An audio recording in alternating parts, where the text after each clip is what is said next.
Hello everyone, welcome to chapter 8. Today we'll talk about the Sicilian Endgames. Let's take a look in the game between Georgiev Kirill. He had the white pieces against the Vtachnik Lyubomir. He was black in this game, and let's take a look. First, what we can see is that bishop is on h6, and last move of black was the king to h8, so we can say that bishop on h6 now is under attack from the g pawn. So now it's very important for white to make a move. So please stop the video here and try to find a right plan for white, how to play this position for advantage. Thank you so much. I hope you find the right move. White here in this position should continue with the plan with bishop to g5. Why this move is so important? First of all, white wants to trade the bishops on, let's say first to trade the bishop on e7. When this bishop disappeared, then the d6 pawn will be the right weakness that black can attack. So this is kind of like d6 and e6 pawns. They are called little center. And with the move bishop g5, white wants to attack the d6 pawn. So after the bishop g5, here black decides to trade the bishops. Also here, yes, black can play a move like knight f6, but the problem for black is that white will probably just easily take bishop f6, and the point is bishop can't take the bishop because a d pawn will be kind of very weak here, and if black takes with the g pawn the bishop, the problem will be that there will be like a two f pawns, and when that's the case, black king can be open. So black didn't want to take any big risk with the king. And after the move bishop g5, black took bishop to g5 back. Queen to g5, and now black played the move knight to f6, activating a knight who was very passive on the square e8. And now, again, white idea was, let's say, to trade the dark square bishops to get to the d6 pawn. So the only natural square for, let's say, or natural move for white here is to play a move rook to d3, preparing the plan to double the rooks on the d file. So here black played the move rook a d8, preparing to defend the d, and now white even prepared something even a little bit different. First move is queen to d2. Again, white idea is to triple the d file just to get to the d pawn. And now what's very interesting here, black had one beautiful move here. It's a typical Sicilian move to find a counterplay. So please here stop the video and try to find the best move for black, how to black to play this position for, let's say, for a nice counterplay. Thank you so much. Here the best move for black was actually to play a move a5. Why this move is so important? Yes, white will attack the d pawn, but in the meantime, main plan for black is to play b4 and to move the knight from the c3 square. When that happened, black idea to push d5 will be much easier. So a5 with idea with b4 was a very nice plan. Also, when the knight is not on c3 anymore, e4 pawn will go down. So let's go back. After the queen to d2, black here decided first to play a move queen to b6. That's a bit of passive way, and now white has a very nice idea. That's like, let's triple the rook, two rooks, and one queen on d2. White is also saying, yes, I will lose the e4, but I will get the d pawn in return, and that's what happened. Black first took knight e4, knight e4, bishop e4, and white played the move rook to d6. Now these trades are kind of like a very much forced. Queen d6, rook d6, and now rook to d6.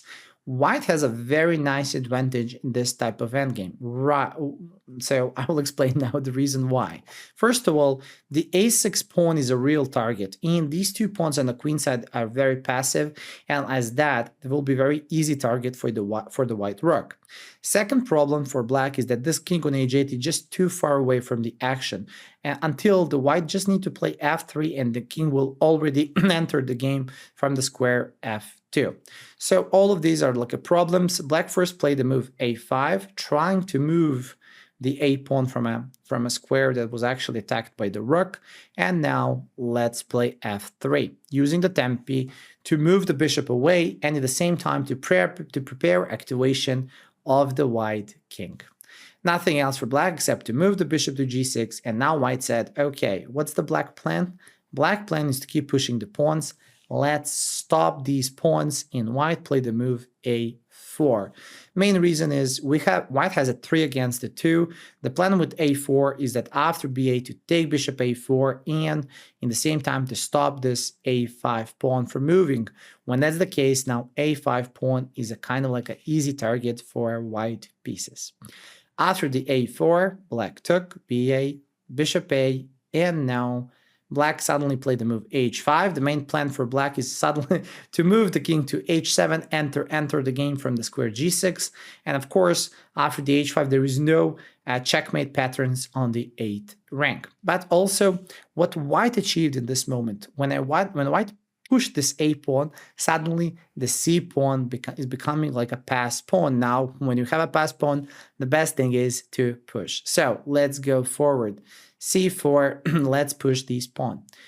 After the rook c8, b3, white is playing slowly. So first of all, a little bit push, but in the same time defending it. And now the a5 is a next white target. Bishop to c2, and here rook to d2. White is deciding to move this bishop away and a little bit to play passive with the rook, but idea is to move the bishop back. Black played bishop f5, and now these are kind of like my favorite moves, are like how to put the pawn, how to push the white pawns, or where to put the pawn structure of white here. White played the move h4, saying that after the h4, white is not allowing the black pawn to be pushed more forward. And also when the pawn is on h5 here, this is the light square, the square of the color of the white bishop. So bishop in some later endgame can easily get to the h5 pawn. So after the h4, black played f6. And now, of course, whenever you don't know how to improve the endgame, you need to activate the king.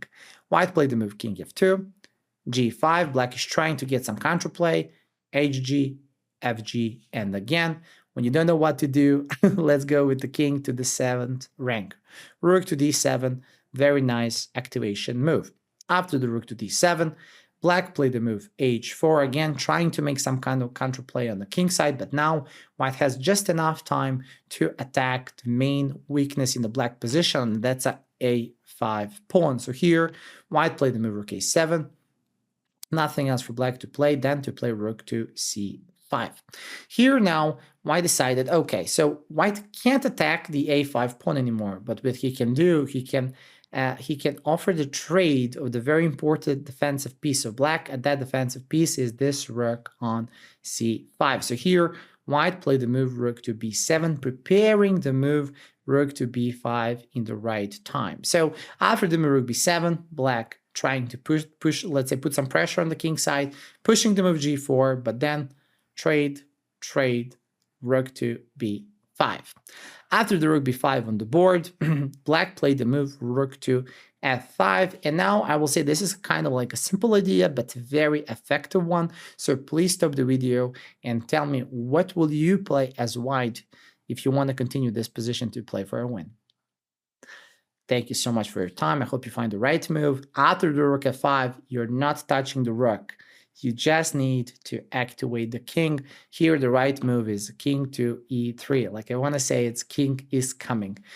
King is activating. The g2 pawn is still not under any kind of attack. So white's main idea is to push the c pawn as far as possible. Black played the move king g7, c5, and now black played the move h3. So black idea here is at least to try to trade all possible pawns and somehow to get to the endgame with the rook and the bishop against the rook. Of course, black will have only rook, but the problem is that black can't trade all of the white pawns. So after gh3, black checked, but now activate. King d4, king to the center square, rook h3, c6. White is saying, I'm not touching the a pawn before I push the c pawn even further. King f6, and now rook to a5. Finally, this a pawn of black is going down, but now just like white needs to push these pawns in the same time. After the rook a5, rook to f1, white played the move b4. Pawns are just going forward. After the rook b1, b5, check, king c5, and now e4, b6. The problem is that this e pawn is a lonely pawn. There is no help, like, but on the let's say on the queen side, white has already two pawns that are going together, connected, and these two pawns will become queens, let's say, very, very soon. So e3, but now bishop to b5. Also, the problem for black is that white can just simply defend the square e2 with the bishop, or also move the rook to get this pawn. So rook c1 check, king comes forward, bishop g2, and after the rook a2, black resigned, because after the rook a2, the pawn can't go forward, the bishop is under attack, and white is preparing just to move b7 with the b8 queen.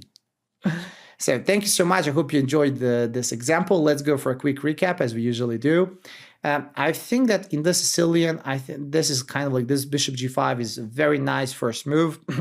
Why? Because without the bishop on e7, black defense is not as good as with the bishop on e7. I especially mean that this d6 pawn will be unprotected for the most of the game. After the bishop g, queen g, knight f6, very nice idea now for white is to triple his his forces on the d file to put additional pressure on the d pawn. So after the rook d3, black played the rook a d8, white played queen to d2, preparing rook e d1, and this was one of the last chances for black to create a very nice counterplay with the move a5, with the plan is to push b4 and not to think about the d pawn. But here black first played the move queen b6, and we'll say a waiting move, and that waiting move was a small mistake, but that mistake just gave enough time to white to regroup his pieces. So white here played the move rook to d1, saying, I don't care about the e pawn, I'm going for the d pawn. So after the knight e4, bishop e4, rook d6, okay, queen d6, queen d6, rook d6, rook d6. We get to this endgame where black king is too far away from the center. A white rook is in such a beautiful square, attacking the a6 and very quickly and b pawn, and white king will get back to the action very quickly after f3 and the king to f2. Black tried to push a5, but now very nice white moves with the pawns. I will say it, beautiful moves with the pawns. First of all, f3, moving the bishop, preparing the king to get to the action. After bishop g6, a4, saying, I have 3 on 2, I want to make a c passer. So here, nothing else for black to do except to trade, h5, and now first move is c4.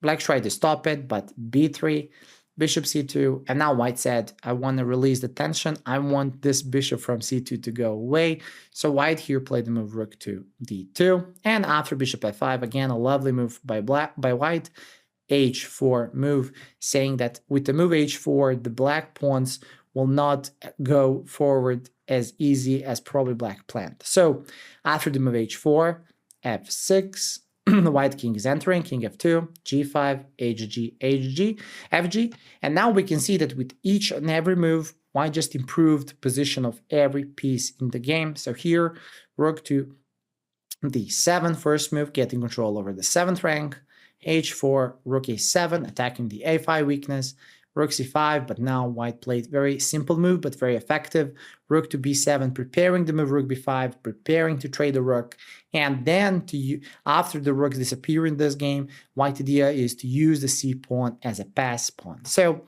black played g4, trying to reduce as much as possible, but fg, bishop g, and rook to b5. I especially like the move after rook f5 check. I like this king e3, like trying to activate the king and trying to push the pawns. King g7, but now it's late for the black king. Pawn just going forward.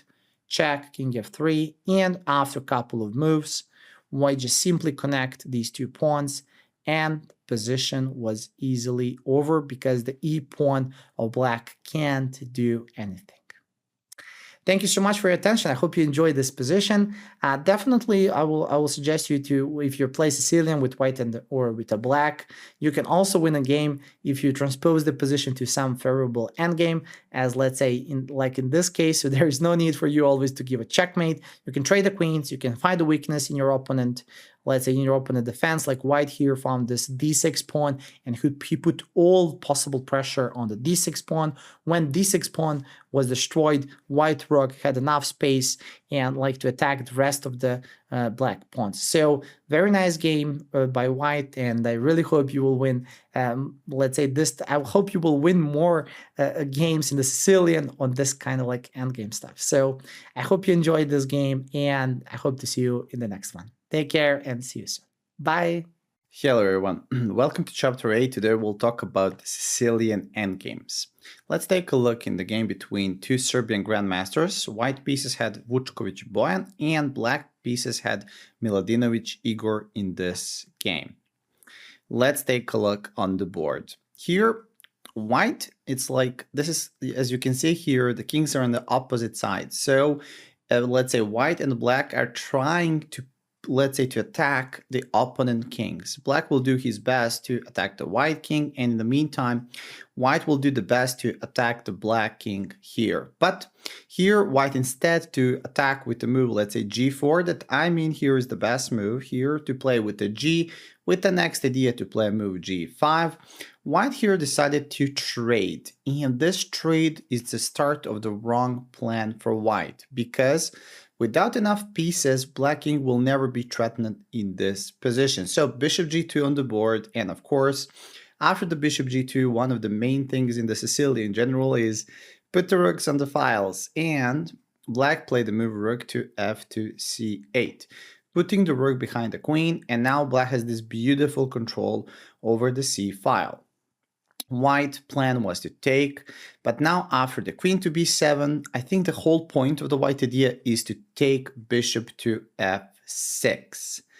Of course, here black can take with a pawn, because in that way the black king will be threatened, or let's say the black king will be completely open. But in this position here, black said, I don't care for a d pawn, because as you can see here, d pawn is under attack of the rook. And black took this bishop with the bishop, trying to put, let's say, more pressure on the b file, because as you can see here, now this knight is a last defender over the b2 pawn. After the bishop f6, white now played the move rook d6, so here please stop the video and try to find the best move for black, or we can say it, main reason why black sacrificed the d6 pawn in this position. Thank you so much for your time.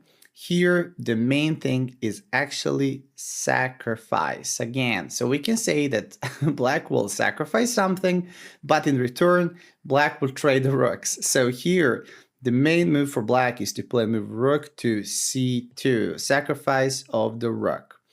The main point is there is nothing else that white can do except to take the rook, because if it's not, this rook will take the b2 pawn. So after the king c2, queen to c7, double check, and now when the king is there, queen to d6. So let's go a little bit back just to explain one very important thing. After the move bishop f6 and rook c7, rook d6, sorry, the problem is that black can't play the move like queen c7 because the white rook will go down. So black must solve all of his problems with the sacrifice. I believe that white missed this beautiful idea with rook c2. King c2, check here, and now queen d6. So now black is much better, or I can say this is a very unpleasant middle game for white. So why? There are a couple of reasons, but first of all, this is just a strong bishop, just a beautiful bishop on the open diagonal.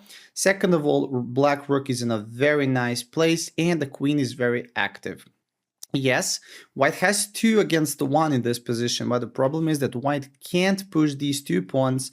Why? Because black has a full control over the b file. So white played rook g2 to defend the b pawn, but now I like to say it, now we have this kind of a dancing in the position. That means now black is keep improving the position of his pieces. So first, black played check, queen to d3, rook to c2, and now, of course, where is the black queen, or let's say any queen, what is the strongest square for the queen? In the center of the board.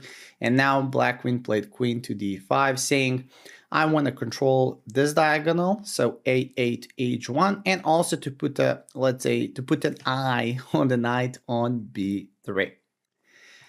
White offered trade queen to d2, but now black said, yes, I will probably trade the queens, but not right now. And here first we go with the check. So queen to h1, trying to see how will white defend. So the problem here with the white position, there is no, let's say, big weakness in the white position, but white pieces are stuck to defend the white king. And then from there, black can use that in his advantage. So knight to c1, and again, why this position is so good for black? There is no threat that white can make, but in return, black should just improve the position of all of his pieces. First of all, the black queen is pretty good on h1, black rook is also pretty good on b8. What's the next what we need to improve? The position of the king. Of course, we will not go with the king to the center, but what we can do is we can play a move g6. Of course, there is no checkmate on the 8th rank anymore. So g6, white is trying to play the endgame, so queen to g2, but black is let's say, refusing. So queen e1, queen e2, queen b4. More pressure on the b2 pawn, and after queen to d2, queen to b5. Again, little bit like escaping, little dancing, and now white finally played the move a3. So this is a kind of like a new weakness, but it's now very hard to play this position as white because now just black is waiting for any glimpse of chance that attack the white king. So black played queen f5, queen to d2, queen b6, little, let's say, repetition. And after the queen e2, now king to g7. Black is also improving the position of the king, putting the king on g7, from where this king very easily can go to the endgame. King to a2, and again, now it's a time for black to push the pawns forward. Why?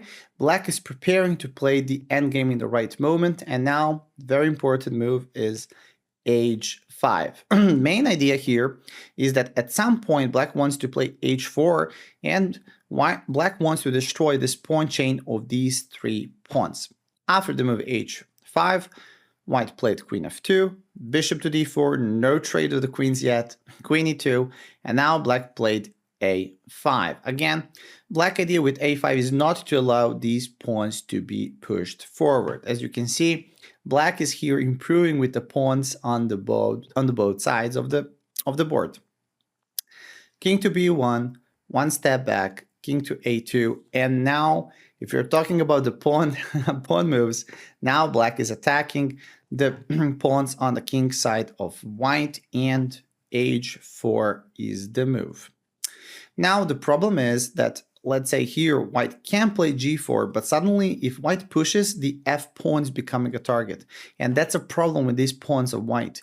Any pawn push here will give a black a glimpse of hope to destroy that pawn chain. So white decided here to be a bit passive, so white played king to b1, and now queen is going from behind, queen to g1. Now this queen is, yes, pinning the knight for the king, but also it's putting additional pressure over the g3 pawn. Finally, nothing else to do for white than to push forward, because already in this position g3 pawn was attacked twice, so nothing else here for black to do except to push forward. Queen to d4 now, and now g5, bishop e7. Let's see what black accomplished when he pushed the h pawn. Now this g pawn is not on g3 anymore. Now this pawn is on g5. Yes, the pawn actually attacked our bishop, or let's say black bishop, but the problem is that this f and g pawns are now much easier target for a black queen. So we can say that now black accomplished a lot. Also here, there is this beautiful tactic, bishop a3, so white needs to defend all of his pawns in the one move, and that move is queen to f3. Now this is a very interesting moment when black needs to get an action. So first, please here, stop the video and try to find a way how black can improve his position to the maximum, how black can find the new weaknesses in the white, let's say in the white position. Thank you so much for your time. The key move here for black is to push a pawn to e5. Suddenly, final solution, or let's say final idea for black is to destroy the f pawn, and with that idea, plan for black is to get to the g pawn. After the move e5, attacked, knight e2, check, rook to c1. And finally, after black, let's say, destroyed all of these, let's say, pawns on the king side and prepared to attack these two guys on f4 and g5, black said, okay, now it's a time for me to trade the queens, because I improved so much on the king side that now I'm ready for let's say, for a queen trade. So here, black played the move queen to b3, trade offer. Nothing else for white to do except accept, because in the return, black will give a checkmate. So queen b3, rook to b3, and now f to e5. Again, very nice move now from black. Not taking the g pawn right now. Still, this is also a good move, but first black played rook to e3, attacking the knight and attacking the e5 pawn, saying the g5 pawn is going down perfectly. Knight to d4, bishop to g5. Again, black needs to be careful, because if he takes this pawn, let's say, too quickly, white can play knight e6, attacking twice, and the rook endgame will be a glimpse of hope for white in this endgame. So here, after the knight e4, black played just the bishop to g5. Rook to g1, and of course, here in this position, black can't move the bishop because in return there will be a double check on the king and on the rook, because rook is pinning up g-pawn. So always, even when you're winning like this, you need to be careful not to blunder. Black said, okay, now it's a time for a king to get activated. So king h6, rook f1, rook e4. Very nice move. With the move rook e4, black is not grabbing the pawn yet. Black is keeping the pressure on the d4 knight. Knight e6, and now please stop the video here and try to find the best way how black is winning this endgame. Thank you so much for your time. Here, the crucial move for black is not to go for any pawns, but just to offer trade rook f4. Beautiful move. With the move rook f4, black is defending the f pawn, but also it's offering the trade of the rooks, because in the bishop against the knight endgame, the h2 pawn will go down pretty quickly. So after rook f4, obviously white refused, but now a4. Suddenly the pawn is going to a4, stopping these two pawns on a3 and b2. Rook to d3, and now let's go active. Check rook f1, king d2, rook to f2, attacking the attacking the h2 pawn, also preparing some kind of attack on the b2 pawn. h3, rook g2. Again, very nice. Let's say I will use the word dancing with the rook. After the rook g2, black plan is to get to rook g3 and to grab again the pawn, because white can't trade the rooks, because the h pawn will be just very quickly will become a queen. Rook to d4, rook to g3, let's go a for h, but the point is, bishop in this kind of open positions, it's like a must-have piece. Why? Because white, even if white keeps pushing the a pawn, the black bishop will be on time to stop it. And in the return, this knight is too far away from the h pawn. So here, rook to d4, rook to h1, e6, trade once, knight e5, push, and from here, black now very easily push these pawns, let's say maximum. The problem is, after the move h2, white can't keep pushing the pawns, because this rook will just come from behind and the black pawn will become a queen. So here there was a check, and after a couple of moves, black was just on time to get all of his pawns and even to push the g and to stop the a pawn. Thank you so much. I hope you enjoyed this game. This is kind of like a typical Sicilian endgame, I will say, where white, I think, traded the pieces not in the best way, and that's what black, let's say black used this to the perfection. So let's go to the critical moment. Here, the best plan for white was not to trade the bishops, but to try to push. The problem here is, after the bishop g2, black said, okay, you don't want to attack my king, let me to get the action on the white king. So here, after rook fc8, very nice move.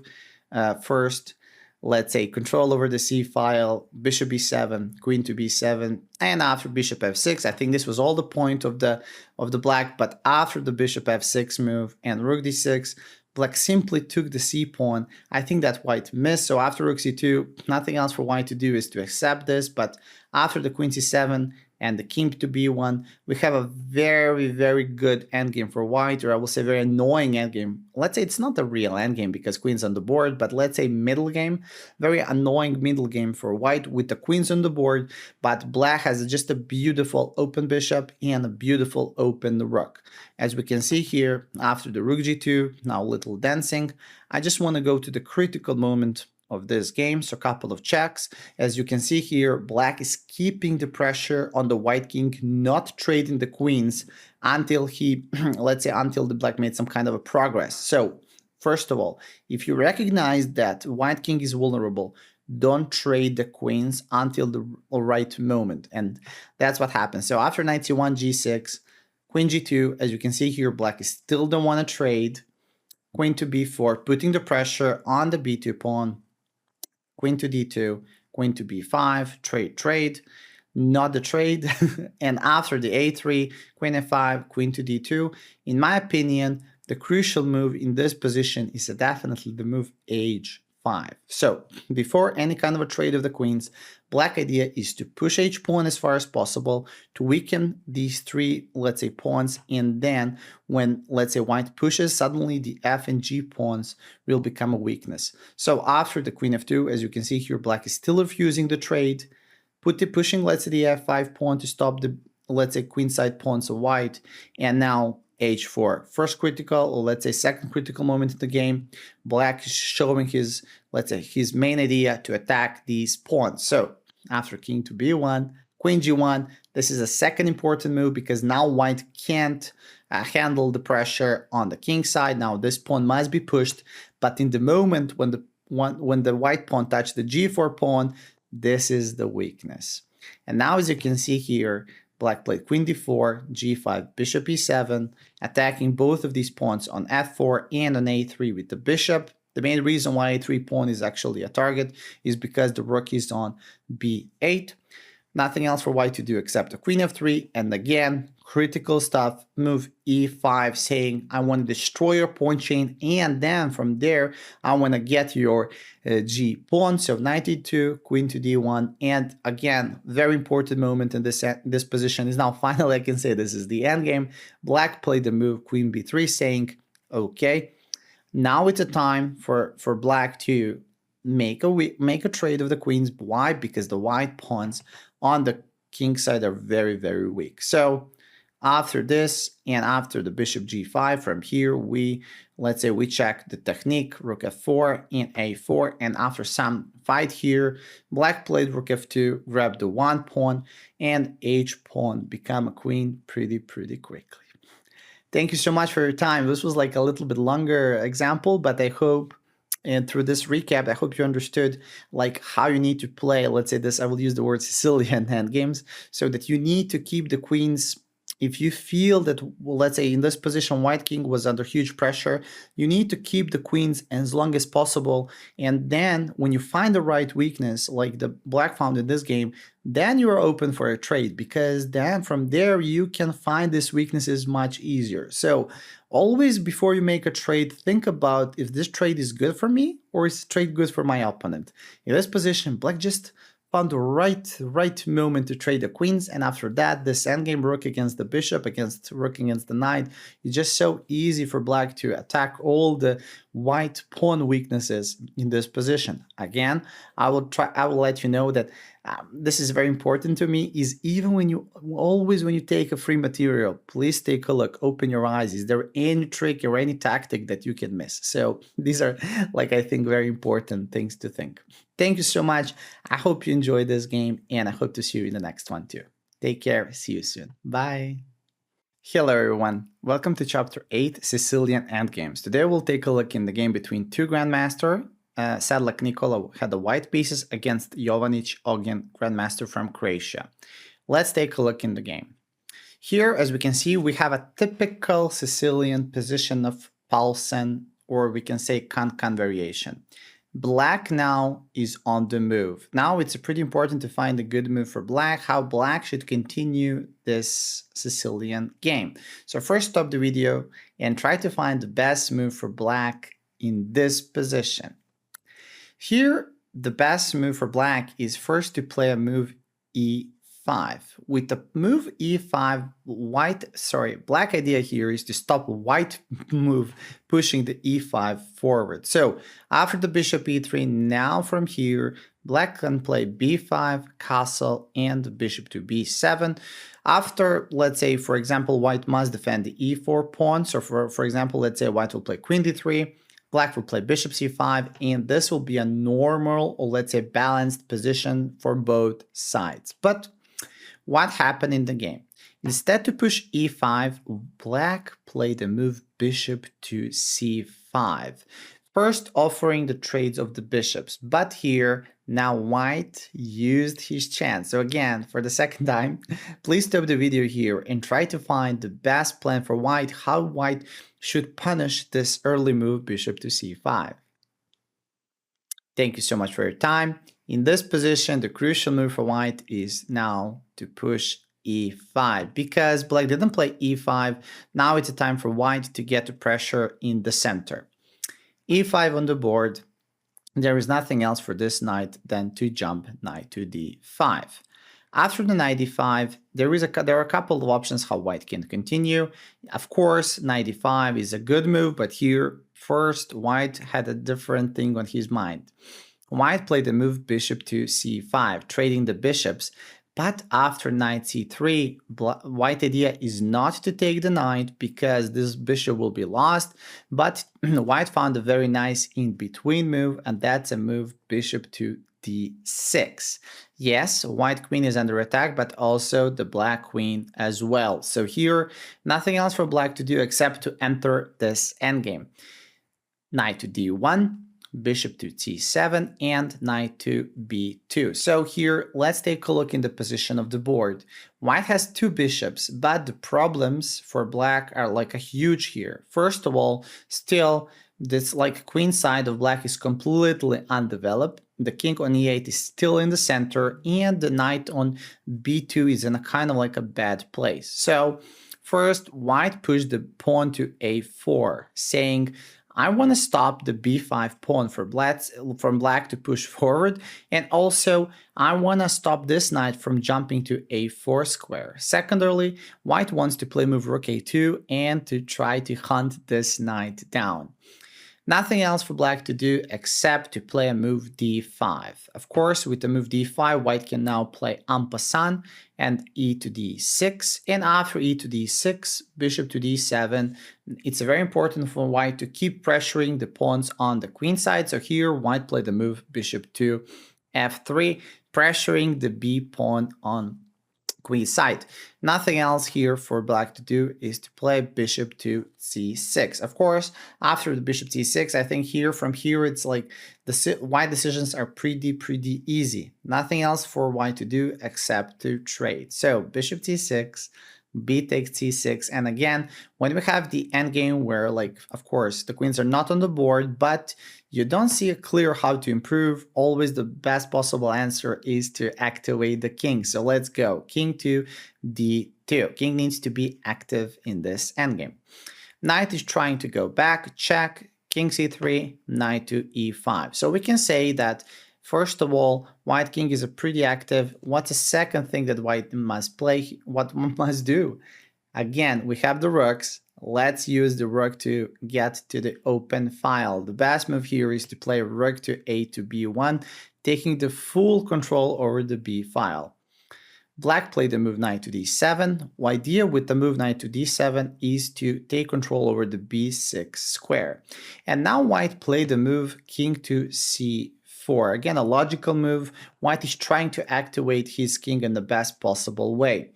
Now, when I analyze this position, it's very interesting that here black had only, let's say, the one way how to find this, let's say, this position. Black in this position should play a move h5. Wow, it's a bit strange move, but the idea is very simple. Black with the move h5, black wants to activate the rook and to give the check to the white king. But unfortunately for black, black didn't see this maneuver with the rook, and here black played first the move rook to a7. Black was afraid that this rook will go to the b7 square. From here again, It's a very easy for white to find his next steps. Here, white just needs to improve his position on the b file. So white played the move rook to b3, preparing this rook from h1 to come into the game. After the rook b3, black played f6. Idea of the f6 is to try at least to activate the king, to play king f7, e5, and to enter with the move king to e6. Double the rooks, king f7, and now beautiful. This is kind of like a part of a very nice plan. First, white played the move a5. What's the plan? White is preparing to use the rook to go to the square b6. Yes, the knight is there, but if knight takes it, the white idea is just simply take a b6 and to put additional pressure on the rook. Nothing else for black to do except to wait and try at least to activate the king. So black played the e5 move. Let's go. Rook to b6, activating the rook. King goes to e6, and now rook to t6. I just want to explain one more time. So if he takes knight to b6, we just simply take it, rook to b7 and king c5. Black can't stop this king from taking the c pawn, and now the b or d pawn will just go straight to the queen. So after the move rook b6, king e6, now it's time for white just to grab some material, rook to t6. Yes.